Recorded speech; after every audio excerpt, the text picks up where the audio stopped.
Velkommen til NAG Værnews. I studiet sidder Kasper og Emil fra 2D. Det vi ser her, det er et kort over fronter. Vi kan se en koldfront, der er på vej til at indhente en varmefront. Dette medfører et voldsomt skydække af nedbør. Hvis vi går ind på DMI's hjemmeside, der kan vi også se, at der ligger sig et voldsomt bælte af nedbør hen over Danmark.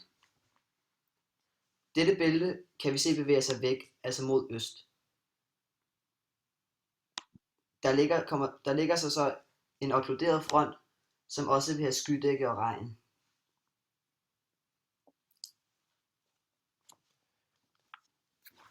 Når fronterne er ophørt, så vil vi gerne se en smule tørvejr i løbet af onsdagen.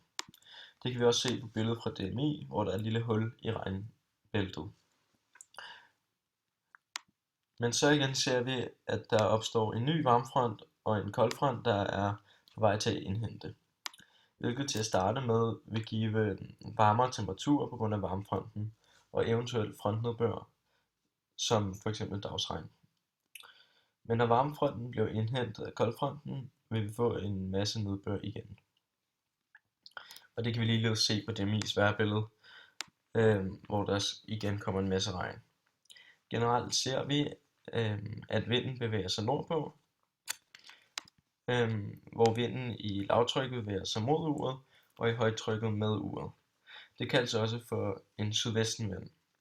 Kigger vi længere hen på ugen, kan vi se, at høj- og lavtrykket bliver forskudt, men betydningen for Danmark vil stadig være den samme. Vind bevæger sig altså stadig i samme retning, og det kan vi også se på billedet fra DMI, hvor regnen hele tiden bevæger sig i samme retning.